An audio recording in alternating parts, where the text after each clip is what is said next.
Okay, let's go. The bold advantage. I am going to share with you what I've learned as an insight to collaboration. And as Linda said, that's been her biggest success factor. And I will say to you, it's been mine. Because what I know about collaboration, it's not just a buzzword, it's actually a really bold strategic move. So I'm going to unpack for you 3 keys to collaborative success so that you can do it with clarity, confidence, and purpose.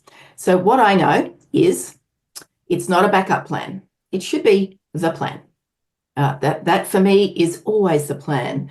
I always have this in mind when I'm connecting with people, when I'm joining networks, when I'm going to networking events.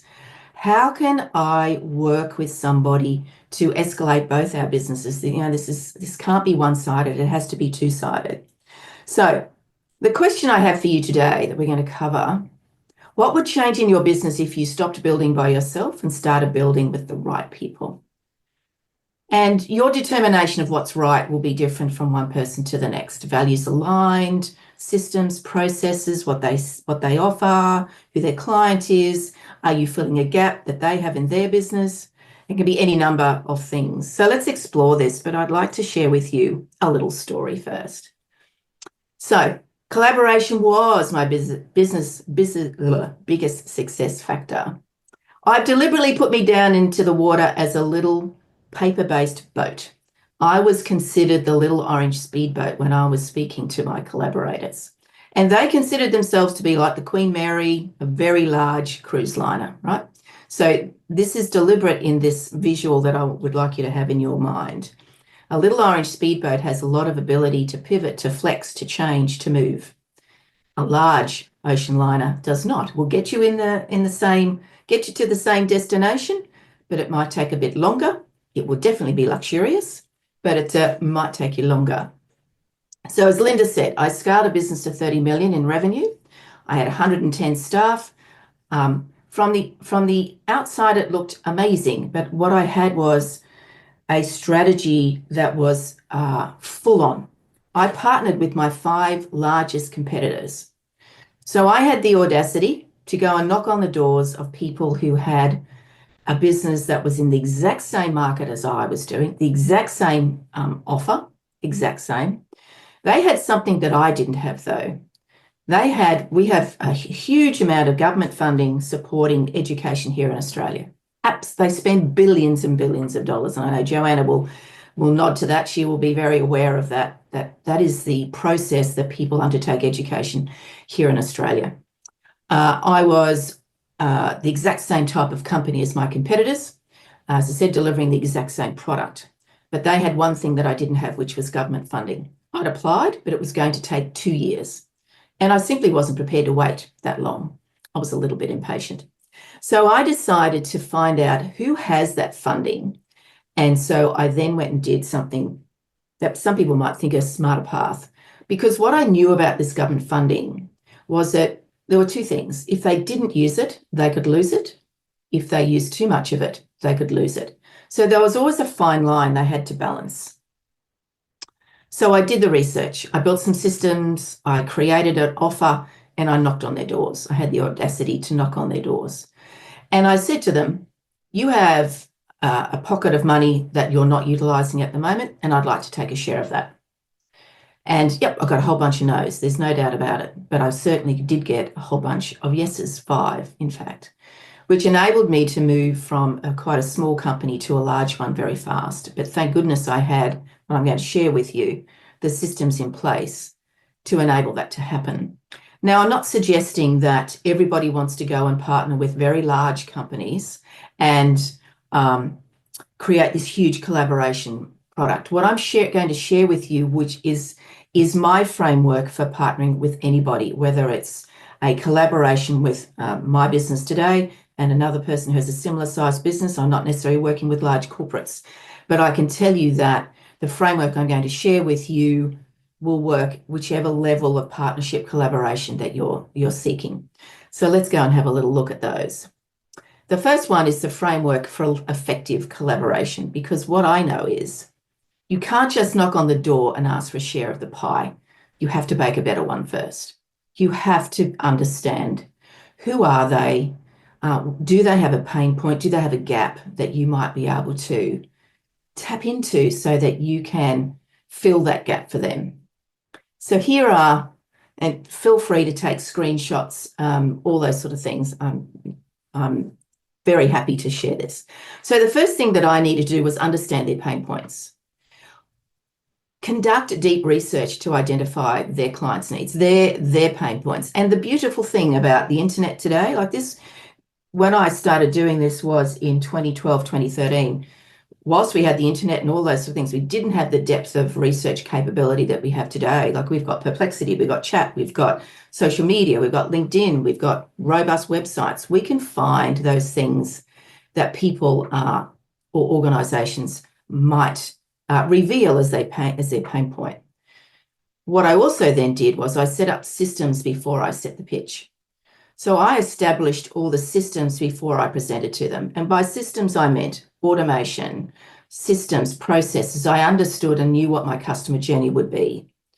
I built the team before the green light was given. Again, this is a large collaboration project, but just even if you're thinking about partnering with people, have in your mind's eye, what's the pain point that or the gap that I'm looking to fill for this person I'm going to partner with? What systems do I need in place?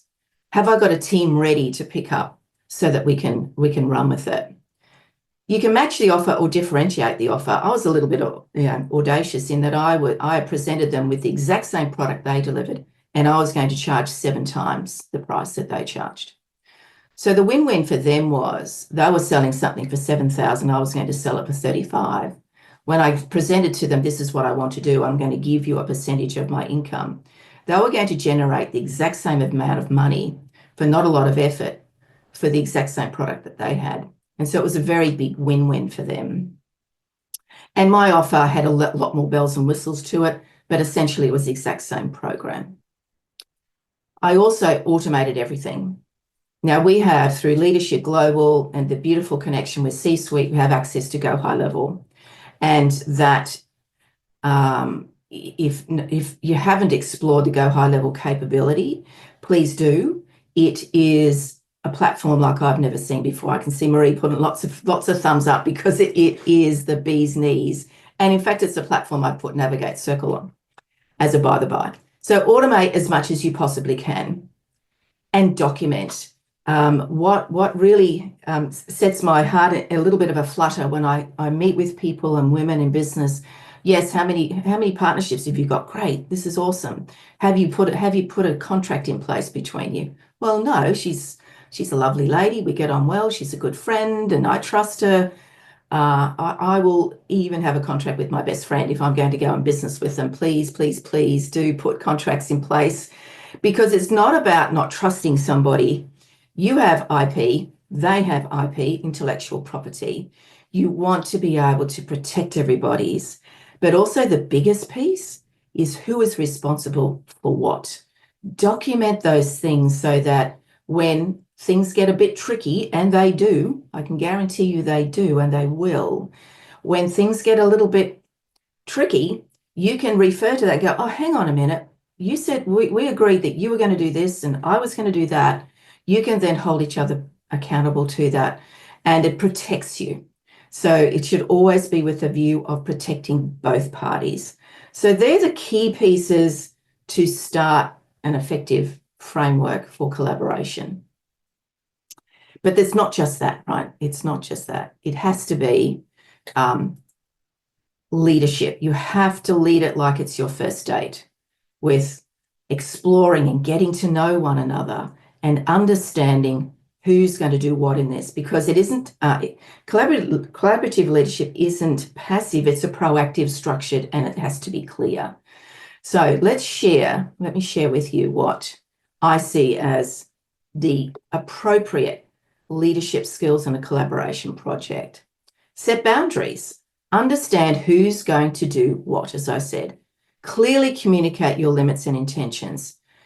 This fosters respect and understanding. When I knocked on the doors of my competitors, I was very upfront with them, and I advised them and said to them, I am securing the funding myself, but it's going to take time. So this collaboration has an expiry date. but it's going to take time. And they understood the industry. It would take a couple of years for us to get that funding. And so they were okay with that. So I wasn't going to hide that fact. I wanted to be upfront and clear because there was still a period of time that we were going to have a massive win between ourselves. Transparency. It opens and creates trust.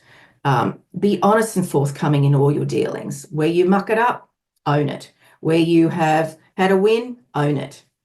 The next one might give you a little bit of a flutter. I gave my competitors full access to my database, to my systems. Now, I'm not suggesting you need to do this for a simple partnership collaboration with a smaller organization, but I saw that I was dipping my toes into something really large. I realized that there was going to be an element of trepidation from their end about, was I going to put their business at risk by doing the things that I was going to be doing? We're delivering the exact same program, right? So I offered them for a period of 6 months full access to my database. So I was going to be, you can come and look in, you can't edit, you can't do anything, but you can look, you can see, and you can see what I'm saying, you can see who's coming in, you can correlate what you see is coming into what we're reporting, full access. And I said to them, once that 6-month period has passed, I will then revoke that and I will revert to sending you reports, keeping it really clear and catching up regularly. That I feel was the thing that got me over the line for having the audacity of knocking on somebody's door of such a large organisation. They were enrolling 65,000 students a year into their programs. I was talking about 200 a week. Still a lot, but they were large. I over-communicated early, and I did say to them, I will communicate with you as many times as I see fit until you tell me to stop. Until you tell me I have enough information and we're comfortable. We also met regularly. Initially, we met weekly. And any partnership collaboration that you are involved in, you really need to have this cadence in place, this rhythm. How do we know that the collaboration is working? Who's doing what? What's working? What's not? Can I raise this concern with you? Can I say, oh, well, let's do more. It's working incredibly well. Keep the communication open. As again, we're building trust. Think of it as the dating piece. We're getting to know one another. We're going out for dinner. Then we're going to go to the movies. Then we might get engaged. Then we might live together. Then we might get married. It's the same process with collaboration.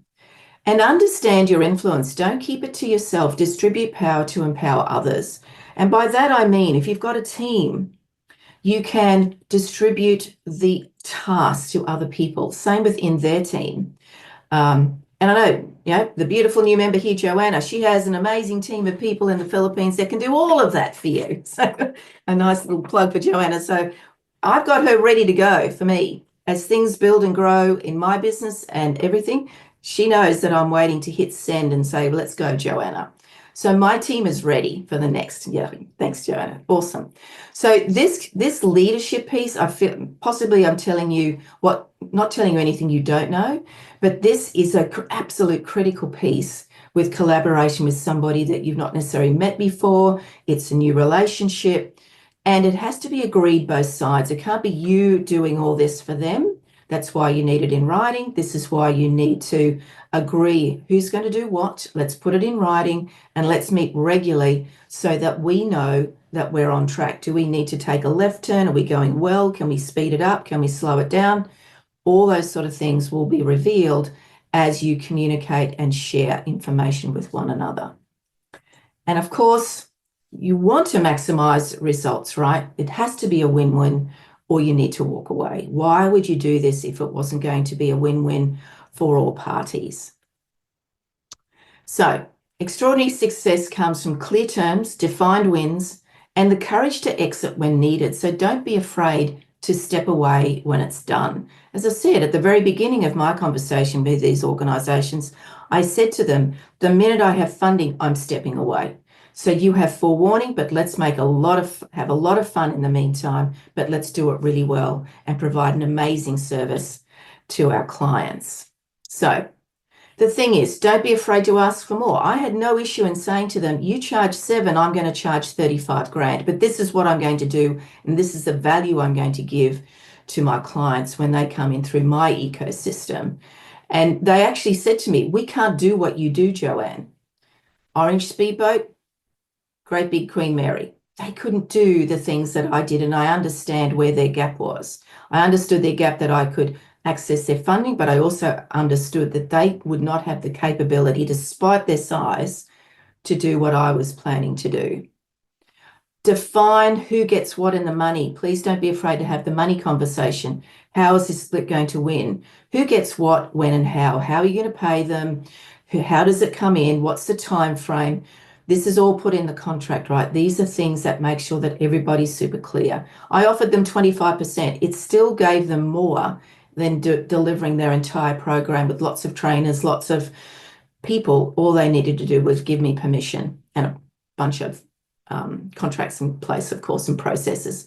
Plan the exit strategy. Established when the exit is to come early on, so that, again, there's no surprises, the systems are in place. Your communication rhythm. Establish regular communication and schedule with the team. So we would get together with everybody. We'd all go to one another's rooms. We met the leadership team. We met the admin people. All these things were super critical, so that I knew if I had an accounts inquiry, I'd go to that person.